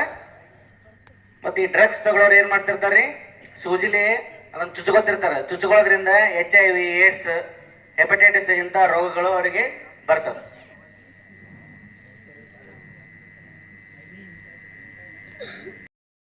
ಇದೇ ಕಾರ್ಯಕ್ರಮದ ಜೊತೆಯಲ್ಲಿ ನಾವು ಮಾತಾಡಿದಂತೆ ಈ ತಂಬಾಕು ಮತ್ತು ತಂಬಾಕು ಉತ್ಪನ್ನಗಳ ನಿಯಂತ್ರಣಕ್ಕಾಗಿ ಒಂದು ರಾಷ್ಟ್ರೀಯ ತಂಬಾಕು ನಿಯಂತ್ರಣ ಕಾರ್ಯಕ್ರಮ ಅಂತ ಹೇಳಿ ನಮ್ಮ ಘನ ಸರ್ಕಾರ ಲಾಂಚ್ ಮಾಡಿರ್ತೈತಿ. ನೋಡಿ, ನಿಕೋಟಿನ್ ಅಂತ ಇರ್ತದೆ ತಂಬಾಕಿನೊಳಗೆ. ಈ ನಿಕೋಟಿನ್ ಅನ್ನೋದು ಏನಿರ್ತದಲ್ಲ, ನಾವು ತಂಬಾಕು ಸೇವನೆ ಮಾಡೋದ್ ಕೂಡಲೇ ಶರೀರದೊಳಗಡೆ ನಿಕೋಟಿನ್ ಹೋಗ್ತದೆ. ಆ ನಿಕೋಟಿನ್ ಹೆಂಗಿರ್ತಪ್ಪ ಅಂದ್ರೆ ಪದೇ ನಾವು ತಂಬಾಕು ಸೇವನೆ ಮಾಡಲಿಕ್ಕೆ ನಮಗೆ ಪ್ರಚೋದನೆ ಮಾಡ್ತದ. ನಿಕೋಟಿನ್ ಏನ್ ಮಾಡ್ತದ್ರಿ, ಒಂದ್ಸತಿ ನಾವು ತಂಬಾಕು, ಬೀಡಿ, ಸಿಗರೇಟ್ ಸೇದಿದ್ರು ಏನಾರ ಮಾಡಿದೇವಂದ್ರೆ ಮತ್ತೊಮ್ಮೆ ನಮಗೆ ಸೇರ್ಬೇಕು, ಮತ್ತೊಮ್ಮೆ ನಾವು ಸೇವನೆ ಮಾಡ್ಬೇಕಂತ ಪ್ರಚೋದನೆ ಮಾಡ್ತದ ಈ ನಿಕೋಟಿನ್. ಈ ನಿಕೋಟಿನ್ ಎದಕ್ ಬಳಸ್ತಾರ ಹೇಳ್ರಿ? ಈ ನಿಕೋಟಿನ್ ಎದಕ್ ಬಳಸ್ತಾರಪ್ಪ ಅಂದ್ರೆ ಇನ್ಸೆಕ್ಟಿಸೈಡ್ಸ್ ಅಂದ್ರೆ ಕೀಟಜನ್ಯಗಳನ್ನ ಸಾಯಿಸ್ಲಿಕ್ಕೆ ಬಳಸ್ತಾರ. ಇದನ್ನ ನಾವು ನಮ್ಮ ಬೀಡಿ, ಸಿಗರೇಟ್ಗಳಲ್ಲಿ ಕೇಳಿರಲ್ಲ, ಟಾರ್ ಕೇಳಿರಿ? ಎಲ್ಲಿ ಕೇಳಿರಪ್ಪ? ರೋಡ್ ಹಾಕ್ಬೇಕಾದ್ರೆ ಬಳಸ್ತಾರಲ್ಲ ಟಾರ್, ಕೇಳಿರಲ್ಲ? ಅಂತ ಟಾರಿನ ಅಂಶಗಳು ಈ ತಂಬಾಕುದೊಳಗೆ ಇರ್ತವೆ. ಕಾರ್ಬನ್ ಮೊನಾಕ್ಸೈಡ್ ಗ್ಯಾಸ್ ಬಗ್ಗೆ ಕೇಳಿರಿ? ನಮ್ಮ ಹೃದಯದ ಹಾರ್ಟ್ ರೇಟ್ ಹೆಚ್ಚಿಗೆ ಆಗ್ತದೆ, ಹೆಚ್ಚಿಗೆ ಬ್ಲಡ್ ಪ್ರೆಷರ್ ಹೆಚ್ಚಿಗೆ ಆಗ್ತೈತಿ. ನಮ್ಮ ಶರೀರದೊಳಗಿನ ರಕ್ತನಾಳಗಳು ಕುಗ್ಗುತ್ತಾವ. ನಮ್ಮ ದೈಹಿಕ ಶಕ್ತಿ ಕಡಿಮೆ ಆಗ್ತದೆ. ಯಾವ ವ್ಯಕ್ತಿ ಸಿಗರೇಟು, ತಂಬಾಕು ಮಾಡ್ತಾರಲ್ಲ ಅವರು ದೈಹಿಕವಾಗಿ ಅವ್ರದ್ದು ಶಕ್ತಿ ಕಡಿಮೆ ಆಗ್ತೈತಿ, ಸರಿಯಾಗಿ ಕೆಲಸ ಮಾಡೋಕ್ಕಾಗಲ್ಲ. ಕೂದಲೆಲ್ಲ ವಾಸನೆ ಬರ್ತಾವ, ಅವ್ರದ್ದು ಬಾಯಿಂದ ಹೊಲಸು ಸ್ಮೆಲ್ ಬರ್ತೈತಿ, ಅಲ್ಲೆಲ್ಲ ಬಣ್ಣ ಹಾಕ್ತಾವ್ರಿ, ಅಲ್ಲಿ ಸ್ಟೇನ್ ಆಗ್ಬಿಡ್ತದೆ, ಸ್ಟೇನ್ ಟೀತ್. ಏನೂ ಕಾರಣ ಸಿಗ್ಲಿಲ್ಲಪ್ಪ ಅಂದ್ರೆ ಒಂದು ತಂಬಾಕು, ಸಿಗರೇಟು ಅಥವಾ ಆಲ್ಕೋಹಾಲ್, ಈ ಮೂರೇ ಕಾರಣ ಇರ್ತಾವ ನಮಗೆ. ಅಂದ್ರೆ ಇವು ನಮ್ಮ ಶರೀರದೊಳಗ ಯಾವ ಅಂಗವನ್ನು ನಮ್ಗೆ ಬಿಡಂಗಿಲ್ಲ, ಎಲ್ಲ ಅಂಗಕ್ಕೂ ಇವು ರೋಗವನ್ನು ಎಂಪೈಸಿಮಾ ಆಗ್ತೈತಿ, ಕಿವಿ ಕೇಳಿಸಂಗಿಲ್ಲ, ಹಲ್ಲು ಇದು ಆಗ್ತಾವ, ಸ್ಟಮಕ್ ಕ್ಯಾನ್ಸರ್ ಬರ್ತೈತಿ, ಪ್ಯಾಂಕ್ರಿಯಾಟಿಕ್ ಕ್ಯಾನ್ಸರ್ ಬರ್ತೈತಿ. ಈ ಎಲ್ಲಾ ಕ್ಯಾನ್ಸರ್ಗಳ ನಾವು ತಂಬಾಕು ಮತ್ತು ತಂಬಾಕು ಉತ್ಪನ್ನಗಳ ಸೇವನೆಯಿಂದ ಬರ್ತೈತಿ. ಬೀಳ್ತಾವ, ಜಲ್ದಿ ಹಲ್ಲು ಹುಡುಕಾಗ್ತಾವ. ಇದು ಈ ತರ ಕ್ಯಾನ್ಸರ್ ಆಗ್ತದ್ರಿ. ಒಳಗಡೆ ಎಲ್ಲ ನಾಲಿಗೆ, ಒಸಡು ಒಳಗಡೆ ಎಲ್ಲ ಬಿಳಿದು ಪೊರೆ ಬಂದು ನಂತರ ಕ್ಯಾನ್ಸರ್ ಆಗ್ತೈತೆ. ಲಿಕೋಪ್ಲೇಕ್ ಅಂತ ಕರಿತೇವೆ ನಾವು. ನೋಡ್ರಿ, ಮೌತ್ ಕ್ಯಾನ್ಸರ್ ಆಗೈತೆ ನೋಡ್ರಿ ಅಲ್ಲಿ ಅವರಿಗೆ ಮುತ್ಯಾಗ.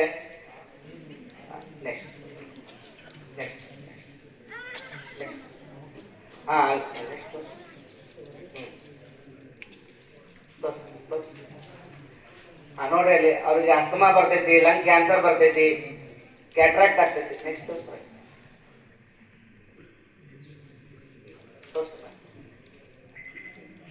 ಗರ್ಭಿಣಿ ಹೆಣ್ಮಕ್ಳು ಸಂಗೀತ ಕೇಳಬೇಕು, ಇಲ್ಲಿ ನಮ್ಮ ಮನಸ್ಸನ್ನ ತೊಡಗಿಸ್ಕೊಳ್ಬೇಕು. ಯಾರು ತಂಬಾಕು ಬಿಡ್ತೀನ ಅಂತಾರಲ್ಲ ಅಂತವ್ರ ಸ್ನೇಹ ಮಾಡಿ ನಾವು ಬಿಡ್ಲಿಕ್ಕೆ ಪ್ರಯತ್ನ ಮಾಡಿ. ಕಾನೂನು ಸೇವೆಗಳ ಸಮಿತಿ, ವಕೀಲರ ಸಂಘ, ಇಡೀ ತಾಲೂಕಾಡಳಿತ ಪಕ್ಷಾಡಳಿತ, ಪೊಲೀಸ್ ಇಲಾಖೆ ಚರ್ಚನ ಹಾಗೂ ಜಿಲ್ಲಾಡಳಿತ ವಿಜಯಪುರ ಇವರೆಲ್ಲರ ಮತ್ತು ನಮ್ಮ ವಸತಿ ಶಾಲೆಯ ಸಹಯೋಗದಲ್ಲಿ ವಿದ್ಯಾರ್ಥಿಗಳಿಗೆ ಒಂದು ಕಾನೂನಿನ ಅರಿವು, ಗುಡ್ ಟಚ್ ಯಾವುದು, ಬ್ಯಾಡ್ ಟಚ್ ಯಾವುದು, ಮತ್ತೆ ಕಷ್ಟ ಬಂದಾಗ ಮಕ್ಕಳಿಗೆ ಹಿಂಸೆ ಆದಾಗ, ಯಾರಿಂದಲಾದರೂ ದೌರ್ಜನ್ಯ ಆದಾಗ ತಮ್ಮನ್ನು ತಾವು ಹೇಗೆ ರಕ್ಷಣೆ ಮಾಡ್ಕೋಬೇಕು, ಯಾವ ಸಹಾಯವಾಣಿ ನಂಬರ್ ಬಳಸಬೇಕು, ಇವೆಲ್ಲದರ ಕುರಿತು ಇದೀಗ ಸುದೀರ್ಘವಾಗಿ ನಮ್ಮ ಗೌರವಾನ್ವಿತ ನ್ಯಾಯಾಧೀಶರು ಜಿಲ್ಲಾ ನಮ್ಮ ಈ ಕಾರ್ಯಕ್ರಮದ ಉದ್ಘಾಟನೆ ಮಾಡಿರ್ತಕ್ಕಂಥ ಸನ್ಮಾನ್ಯ ಶ್ರೀ ಗೌರವಾನ್ವಿತ ಶ್ರೀ ಅರವಿಂದ್ ಎಸ್ ಹಂಗರ್ಗಿ ನ್ಯಾಯಾಧೀಶರು ಮತ್ತು ಇತರ ಎಲ್ಲ ಜಸ್ಟಿಸ್ ಸಮೂಹ ಏನಿದೆ, ನ್ಯಾಯಾಂಗ ಇಲಾಖೆ ಇದರಿಂದ ಬಂದಿರತಕ್ಕಂಥ ಎಲ್ಲ ನ್ಯಾಯಾಧೀಶರಿಗೆ ನನ್ನ ವಿದ್ಯಾರ್ಥಿಗಳ ಪರವಾಗಿ ನನಗೆ ಮತ್ತು ಎಲ್ಲ ಪಾಲಕರ ಪರವಾಗಿ ನನಗೆ ವಂದನೆಗಳನ್ನು ತಿಳಿಸಲಿಕ್ಕೆ ಬಯಸಿ ಎರಡು ಮಾತುಗಳನ್ನ ಹೇಳಿ ಮುಗಿಸ್ತಾ ಇದ್ದೇನೆ. ನಮ್ಮ ನ್ಯಾಯಾಧೀಶರು ಸಾಹೇಬರು ಹೇಳಿದರು, ನಮ್ಮ ಅರವಿಂದ್ ಎಸ್ ಹಂಗರ್ಗಿ ಸಾಹೇಬರು ಸೋಷಿಯಲ್ ಮೀಡಿಯಾದಲ್ಲಿ ಅವರು ನೋಡೇ ಬಹುಶಃ ಬಂದಿದ್ದಾರೆ. ಕೆಲವೊಂದಿಷ್ಟು ಹಳೆಯ ವಿಡಿಯೋಗಳು ಅವು ಇವೆಲ್ಲ ಏನೋ ನೋಡಿ ಬಹುಶಃ ಇಲ್ಲಿ ಮಕ್ಕಳಿಗೆ ಜಾಗೃತಿಯನ್ನು ಮೂಡಿಸಿ ಒಳ್ಳೆಯ ದಾರಿಗೆ ತರಬೇಕು ಅನ್ನೋ ಕಾರಣಕ್ಕಾಗಿ ಮತ್ತು ಇಲ್ಲಿ ಫಲಿತಾಂಶವನ್ನು ಹೆಚ್ಚಿಸಬೇಕು, ಬಡವರ ಮಕ್ಕಳನ್ನ ಒಳ್ಳೆಯ ಒಂದು ಉನ್ನತ ಸ್ಥಾನಕ್ಕೆ ಒಯ್ಯಲೇಬೇಕು ಅನ್ನುವಂಥ ಕಾರಣಕ್ಕಾಗಿ ಇಷ್ಟು ಮಹಾರಾಷ್ಟ್ರದ ಬಾರ್ಡರ್ನಲ್ಲಿ ಇರ್ತಕ್ಕಂಥ ಈ ಒಂದು ವಸತಿ ಶಾಲೆಗೆ ಅಷ್ಟು ದೂರದಿಂದ ನಮ್ಮ ಅರವಿಂದ್ ಎಸ್ ಹಂಗರ್ಗಿ ಸಾಹೇಬರು ಮತ್ತು ಇತರ ಎಲ್ಲ ನ್ಯಾಯಾಧೀಶರು, ಹಿಂದಿ ತಾಲೂಕಾ ನ್ಯಾಯಾಧೀಶರು, ಎಲ್ಲ ಹೆಚ್ಚುವರಿ ನ್ಯಾಯಾಧೀಶರು, ವಕೀಲರ ಸಂಘದವರು ಮತ್ತು ಈ ಬಾರ್ ಅಸೋಸಿಯೇಷನ್ ಎಲ್ಲ ಸಮೂಹಕ್ಕೆ ಅವರಿವರೆನ್ನದ ಎಲ್ಲರಿಗೂ ನನ್ನ ನಮಸ್ಕರಿಸಿ ಎರಡು ಮಾತುಗಳನ್ನು ಹೇಳಲಿಕ್ಕೆ ಬಯಸ್ತೇನೆ. ಇಲ್ಲಿ ಸಾಕಷ್ಟು ಪ್ರಾಂಶುಪಾಲರಾಗಿ ಹೋಗಿದ್ದಾರೆ, ಅದೇನೇ ಇರಲಿ ನನ್ನ ಮೇಲಿನ ಇದು ನನ್ನ ನಂಬಿಕೆಯಿಂದ ಮತ್ತು ಉತ್ತಮ ಪ್ರಾಂಶುಪಾಲ ಎನ್ನುವ ಕಾರಣಕ್ಕೆ ಮತ್ತು ಇನ್ನೊಬ್ಬರು ಮಂಜುನಾಥ್ ವಾರ್ಡನ್ ಅವರು ನಾವು ಈ ಶಾಲೆಯನ್ನ ನಂದನವನಾಗಿ ಮಾಡ್ತೀವಿ, ಇದು ಗುರುಕುಲನ್ನಾಗಿ ಮಾಡ್ತೀವಿ, ಇಲ್ಲಿ ಎಲ್ಲಾ ಮಕ್ಕಳಿಗೂ ನ್ಯಾಯ ಸಿಗುವಂತೆ ಮಾಡ್ತೀವಿ. ಜೊತೆಗೆ ಯಾವುದೇ ನೆಕ್ಸ್ಟ್ ಲಾಸ್ಟ್ SSLC ಫಲಿತಾಂಶ ಹೇಗಿತ್ತು ಅಂದ್ರೆ 15 ವಿದ್ಯಾರ್ಥಿಗಳು ಇಲ್ಲಿ ಫೇಲ್ ಆಗಿದ್ದಾರೆ, 50 ವಿದ್ಯಾರ್ಥಿಗಳಲ್ಲಿ ಈ ವರ್ಷ ಒಬ್ರು ಫೇಲ್ ಆಗದಂಗೆ ನಾವು ನೋಡ್ಕೊಡ್ತೀವಿ ಮತ್ತು ಅಷ್ಟು ಅಭ್ಯಾಸವನ್ನ ಮಾಡಿಸ್ತೀವಿ ಅಂತ ನಮ್ಮನ್ನೇ ನ್ಯಾಯಾಧೀಶರಲ್ಲಿ ನಮಸ್ಕರಿಸಿ ನಾನು ಹೇಳ್ತೇನೆ. ಮತ್ತು ಅವರೇ ಮುಂದಿನ ವಾರ್ಷಿಕ ಸ್ನೇಹ ಸಮ್ಮೇಳನಕ್ಕೆ ಉತ್ತಮ ಫಲಿತಾಂಶ ಮತ್ತು ಉತ್ತಮ ನಡತೆಯಿಂದ ಕೂಡಿರ್ತಕ್ಕಂಥ ಮಕ್ಕಳಿಗೆ, ಸಾಧಕರಿಗೆ, ರ್ಯಾಂಕ್ ಬಂದವರಿಗೆ ಏನ್ ಮಾಡ್ಬೇಕು ಅಂತ ಸನ್ಮಾನಿಸುವಂತ ಇಚ್ಛೆಯನ್ನು ಹೊಂದಿದ್ದಾರೆ. ಈ ಹಿಂದೆ ಮತ್ತು ಮುಂದೆ ಯಾರಾದರೂ ಅತ್ಯುನ್ನತ ಸ್ಥಾನಕ್ಕೆ ಹೋದ್ರೆ ಖಂಡಿತ ಅವರು ಇದ್ದಲ್ಲಿಗೆ ಹೋಗಿ ತಾವು ಮತ್ತು ನಾವು ಅವರಿಂದ ಆಶೀರ್ವಾದ ಪಡಿಬೇಕಂತ ಮಕ್ಕಳಲ್ಲಿ ಹೇಳ್ತೇನೆ. ಅವರು ಸಾಹೇಬರು ಹೇಳಿದ್ದಾರೆ ನಮ್ಗೆ, ಹಿಂದಿ ಸಾಹೇಬರು ನಮ್ಮ ತಾಲೂಕು ಆಫೀಸರು ನಾವು ಹೋದಾಗ ಮಕ್ಕಳು 6ನೇ ಗಂಟೆಗೆ ಬಂದಿರ್ತವೆ, ಯಾವುದೋ ದುರಾಭ್ಯಾಸಗಳು ಇರುವುದಿಲ್ಲ, ಅವರನ್ನು ಒಳ್ಳೆಯ ನಡತೆಯಿಂದ ರೂಪಿಸಿಕೊಂಡು ಅವರಿಗೆ ತಿಳುವಳಿಕೆ ಹೇಳ್ತಾ ಅವರು ಸುಸಂಸ್ಕೃತರನ್ನಾಗಿ ಮಾಡಿ ಒಳ್ಳೆಯ ನಾಗರಿಕರನ್ನು ಮಾಡಿ ಈ ದೇಶದ ಪ್ರಜೆಗಳನ್ನು ಸಾಧಕರನ್ನಾಗಿ ಮಾಡಬೇಕು ಅಂತ ಹೇಳಿ ಅವರು ಎಲ್ಲ ನಮಗೆ ದಾರಿದೀಪವಾಗಿದ್ದಾರೆ. ಹೀಗಾಗಿ ಕೊಟ್ರ ವರ ಜಿಟ್ರ ಶಾಪ ಅಂತವ್ರು ಬಂದಿದ್ದಾರೆ. ಕೊಟ್ರ ವರ ಅಂದ್ರೆ ಅವರು ಕೊಟ್ರ ವರನೂ ಕೊಡ್ಬೋದು ಅಥವಾ ಅವ್ರು ಕೊಟ್ಟಿದ್ದು ತೀರ್ಪುಗಳು ವರನೂ ಆಗ್ಬೋದು, ಕೆಲವೊಬ್ಬರಿಗೆ ಮರಣ ಶಾಸನವೂ ಆಗ್ಬೋದು. ಅಂತ ಒಂದು ದೊಡ್ಡ ವ್ಯಕ್ತಿಗಳು ನಮ್ಮ ಶಾಲೆಗೆ ಬಂದಿದ್ದಕ್ಕಾಗಿ ಅವ್ರಿಗೆ ಅಭಿನಂದಿಸಿ ಮತ್ತು ಇನ್ನ ನಮ್ಮ ಮುಂದಿನ ವರ್ಷ ನಾವು ಶೈಕ್ಷಣಿಕ ವರ್ಷ, ಈ ವರ್ಷದ ಶೈಕ್ಷಣಿಕ ಉತ್ತಮ ಫಲಿತಾಂಶ ಪಡಿತೀವಿ, ಆ ದಿಶೆಯಲ್ಲಿ ನಾವು ಕಾರ್ಯೋನ್ಮುಖರಾಗಿದ್ದೀವಿ. ನಿಲಯ ಪಾಲಕರು ಅದಕ್ಕೆ ಸಹಕರಿಸ್ತಾರೆ ಅಂತ ಹೇಳಿ ಎಲ್ಲಾ ಸಿಬ್ಬಂದಿ ವರ್ಗದವರು ಸಹಕರಿಸ್ತಾ ಇದ್ದಾರೆ. ಅವರಿಗೆ ಆ ಒಂದು ವಾತಾವರಣವನ್ನ ನಾನು ನಿರ್ಮಾಣ ಮಾಡಿದ್ದೀನಿ ಅಂತ ಹೇಳಿ ಅವ್ರಿಗೆಲ್ಲ ನಮಸ್ಕರಿಸಿ ನಾನು 2 ಮಾತುಗಳು ಮುಗಿಸ್ತೇನೆ. ಇನ್ನು ಒಂದು ಮಹತ್ವವಾದ ಕಾರ್ಯಕ್ರಮ ಚಡ್ಚಡ್ ತಾಲೂಕಿನ ಮರಗೂರು ಮುರಾದೇಶ ವಸತಿ ಶಾಲೆಯಲ್ಲಿ ನಮ್ಮ ಇಲಾಖೆಯಲ್ಲಿರುವಂತಹ ಶಾಲೆಯ ಮಕ್ಕಳಿಗೆ ಮಾದಕ ವಸ್ತುಗಳ ನಿಷೇಧ ಮತ್ತು ಜಾಗೃತಿ ಮತ್ತು ಅರಿವು ಮೂಡಿಸುವ ಕಾರ್ಯಕ್ರಮವನ್ನ ಹಮ್ಮಿಕೊಳ್ಳಲಾಗಿತ್ತು. ಇಂದಿನ ಈ ಕಾರ್ಯಕ್ರಮದಲ್ಲಿ ನಮ್ಮೆಲ್ಲರ ನ್ಯಾಯ ನೀಡುವಂತಹ ನ್ಯಾಯಾಧೀಶರಾದಂತಹ ಅರವಿಂದ್ ಎಸ್ ಹಾಗರ್ಗಿ ಹಿರಿಯ ದಿವಾಣಿ ನ್ಯಾಯಾಧೀಶರು, ಸದಸ್ಯ ಕಾರ್ಯದರ್ಶಿ ಜಿಲ್ಲಾ ಕಾನೂನು ಸೇವಾ ಪ್ರಾಧಿಕಾರ ಬಿಜಾಪುರ ಸರ್ ಅವರು ಈ ಕಾರ್ಯಕ್ರಮವನ್ನು ಮಹತ್ವವಾಗಿ ಉದ್ಘಾಟನೆ ಮಾಡಿ, ಇಂದು ಆಗಮಿಸಿರುವಂತಹ ಎಲ್ಲಾ ವಿದ್ಯಾರ್ಥಿಗಳು, ನಿಮ್ಮ ತಂದೆ ತಾಯಿಯ ಋಣ ತೀರಿಸಬೇಕಂದ್ರೆ, ನಿಮ್ಮ ತಂದೆ ತಾಯಿಯ ಗೌರವವನ್ನು ಹೆಚ್ಚಿಸಬೇಕಾದ್ರೆ ಸಮಾಜದಲ್ಲಿ ಒಳ್ಳೆಯ ವ್ಯಕ್ತಿಗಳಾಗಲಿ ಎಂದು ಹಾರೈಸಿ ಉದ್ಘಾಟನಾ ಭಾಷಣ ನೀಡಿದಂತೆ ಅವರಿಗೆ ಇಲಾಖೆ ಪರವಾಗಿ ಹಾಗೂ ನನ್ನೆಲ್ಲ ಮುದ್ದು ವಿದ್ಯಾರ್ಥಿಗಳ ಪರವಾಗಿ ಹಾಗೂ ಶಾಲಾ ಶಿಕ್ಷಕರ ಪರವಾಗಿ ಹೃತ್ಪೂರ್ವಕವಾದ ಧನ್ಯವಾದವನ್ನು ಸಲ್ಲಿಸ್ತಾ ಇದೆ. ಅದೇ ರೀತಿ ಆತ್ಮೀಯ ವಿದ್ಯಾರ್ಥಿಗಳೇ, ಇಂದಿನ ಕಾರ್ಯಕ್ರಮದ ಘನ ಅಧ್ಯಕ್ಷತೆಯನ್ನು ನಮ್ಮೆಲ್ಲರ ಅಚ್ಚುಮೆಚ್ಚಿನ ಮಾನ್ಯ ತಹಸೀಲ್ದಾರ್ ಸಾಹೇಬರು ಎಸ್ಕೋಬೇಕಿತ್ತು. ಅವರು ಅನಿವಾರ್ಯ ಕಾರಣ ಬರಬೇಕಾದ ಅವರಿಗೂ ಸಹಿತ ಇಲಾಖೆ ಪರವಾಗಿ ಧನ್ಯವಾದವನ್ನು ಸಲ್ಲಿಸ್ತಾ ಇದ್ದೇನೆ. ಜೊತೆಗೆ ಇಂದಿನ ಕಾರ್ಯಕ್ರಮದ ಮುಖ್ಯ ಅತಿಥಿಗಳು ನಮ್ಮೆಲ್ಲರ ಒಳ್ಳೆಯ ಮಾರ್ಗದರ್ಶಕರಾದಂತಹ, ಈ ದೇಶದ ಭವಿಷ್ಯವನ್ನು ರೂಪಿಸುವುದು ಯಾರ ಕೈಲಿದೆಪ್ಪ, ವಿದ್ಯಾರ್ಥಿಗಳ ಕೈಲಿದೆ. ಗಿಡಕ್ಕೆ ರಕ್ಷಣೆಗೆ ಬೇಲಿ ಹೇಗೆ ಬೇಕಲ್ಲ, ಮಕ್ಕಳ ರಕ್ಷಣೆ, ದುಷ್ಟಗಳ ರಕ್ಷಣೆಗೆ ನಾವೆಲ್ಲರೂ ಸಮಾಜ ಅವರಿಗೆ ಬೇಲಿಯಾಗಿ ನಿಂತ್ಕೊಂಡು ರಕ್ಷಣೆ ಬೆಳಿಬೇಕು. ಮರ ಗಿಡ ಆದರೆ ಸಾಲದು, ಹೆಮ್ಮರವಾಗಿ ಬೆಳಬೇಕು. ಜೊತೆಗೆ ಕಾನೂನಿನ ರಕ್ಷಣೆ ಮತ್ತು ಅರಿವನ್ನು ನಾವು ಮೂಡಿಸಬೇಕು. ಸಾಧನೆ ಮಾಡುವಾಗ ನಾವು ಕ್ಯೂಡರಾಗಬೇಕು. ಸಾಧನೆ ಮಾಡಿ ಗುರಿ ತಪ್ಪಿದಾಗ ಮಾತನಾಡುವ ಛಲ ನಾವು ಹೊಂದಿರಬೇಕು. ಮಕ್ಕಳು ಒಳ್ಳೆಯ ವಾತಾವರಣವಾಗಿ ಬೆಳೆದು ಜಗತ್ತನ್ನು ಬೆಳಕಿ ನೋಡಬೇಕೆಂಬ ಅಚ್ಚುಮೆಚ್ಚಿನ ಸಣ್ಣ ಕಥೆಗಳ ಮುಖಾಂತರ ನಿಮ್ಮೆಲ್ಲರಿಗೆ ಭಾಷಣ ನೀಡಿರುವಂತಹ ಶ್ರೀ ಕೋಟಪ್ಪ ಕಾಂಬಳಿ ಹಿರಿಯ ದಿವಾಣಿ ನ್ಯಾಯಾಧೀಶರು, ಪ್ರಥಮ ದರ್ಜೆ ನ್ಯಾಯಿಕ ದಂಡಾಧಿಕಾರಿಗಳು, ತಾಲೂಕು ಕಾನೂನು ಸೇವಾ ಪ್ರಾಧಿಕಾರ ಇವರಿಗೂ ಸಹಿತ ಇಲಾಖೆ ಪರವಾಗಿ ಹೃತ್ಪೂರ್ವಕವಾದ ಧನ್ಯವಾದವನ್ನು ಸಲ್ಲಿಸ್ತಾ ಇದ್ದೇನೆ. ಆದ್ಮೇಲೆ ಇಲ್ಲೊಂದು ಅತ್ಯಂತ ಸಂತೋಷವಾದ ವಿಷಯ ಏನಪ್ಪಾ ಅಂದ್ರೆ, ಇವತ್ತು ವೇದಿಕೆ ಮೇಲೆ ಆಸೀನರು ಇಬ್ಬರು ನ್ಯಾಯಾಧೀಶರಾದ ಶ್ರೀ ಸುನಿಲ್ ಕುಮಾರ್ ಎಸ್ ಸರ್ ಅವರು ಹಾಗೂ ವಿಕಾಸ್ ದಳವಾಯಿ ಸರ್ ಅವರು, ಇವರು ಸಹಿತ ನಿಮ್ಮ ಹಾಗೆ ಮೊರಾರ್ಜಿ ದೇಸಾಯಿ ಶಾಲೆಯಲ್ಲಿ ಓದಿದಂತ ಒಬ್ಬ ಅಚ್ಚುಮೆಚ್ಚಿನ ನಿಮ್ಮ ಹಾಗೆ ಮೊರಾರ್ಜಿ ಅವ್ರ ಬನ್ನಿ ನಾವು ಭೇಟಿ ಕೊಟ್ಟಿರ್ತೇವೆ. ನಾನು ಸರ್ ಮೊರಾರ್ಜಿ ದೇಸಾಯಿ ಓದಿದ ಶಾಲೆಗಳು, ಆ ಶಾಲೆ ಬಗ್ಗೆ ಅತ್ಯಂತ ಗೌರವ ಇದೆ ಸರ್. ಯಾಕಂದ್ರೆ ಆ ಶಾಲೆಯಿಂದ ನಾವು ಇಂದು ನ್ಯಾಯಾಧೀಶರಾಗಿ ನಾವು ಈ ಸೇವೆ ಸಲ್ಲಿಸ್ತಾ ಇದ್ದೇವೆ ಅಂತ ನಮ್ಮ ಶಾಲೆಯನ್ನು ಸ್ಮರಿಸಿದ ಅವರಿಗೂ ಸಹಿತ ಇಲಾಖೆ ಪರವಾಗಿ ಹೃತ್ಪೂರ್ವಕವಾದ ಧನ್ಯವಾದವನ್ನು ಸಲ್ಲಿಸ್ತಾ ಇದ್ದೇನೆ. ದಯವಿಟ್ಟು ಆ ಇಬ್ಬರು ಸರಿ ಎದ್ದಿರಬೇಕು. ಯಾಕಂದ್ರೆ ನಮಗೆ ಅವರೇ ಮಾರ್ಗದರ್ಶಕರು. ನಿಮ್ಮ ಹಾಗೆ ಮೊರಾರ್ಜಿ ದೇಸಾಯಿ ಶಾಲೆಯಲ್ಲಿ ಓದಿದಂತಹ ವಿದ್ಯಾರ್ಥಿಗಳಿಗೆ ಜೀವನ ಕಳೆದು ಒಂದು ನ್ಯಾಯ ದೇವತೆಯ ಹಸನರಾಗಿ ನ್ಯಾಯ ನೀಡುವಂತಹ ಹುದ್ದೆಯನ್ನು ಅಲಂಕರಿಸಿ ಅವರಿಗೂ ಸಹಿತ ಇಲಾಖೆ ಪರವಾಗಿ ಧನ್ಯವಾದವನ್ನು ಸಲ್ಲಿಸ್ತಾ ಇದ್ದೇನೆ. ಜೊತೆಗೆ ಇಂದಿನ ವೇದಿಕೆ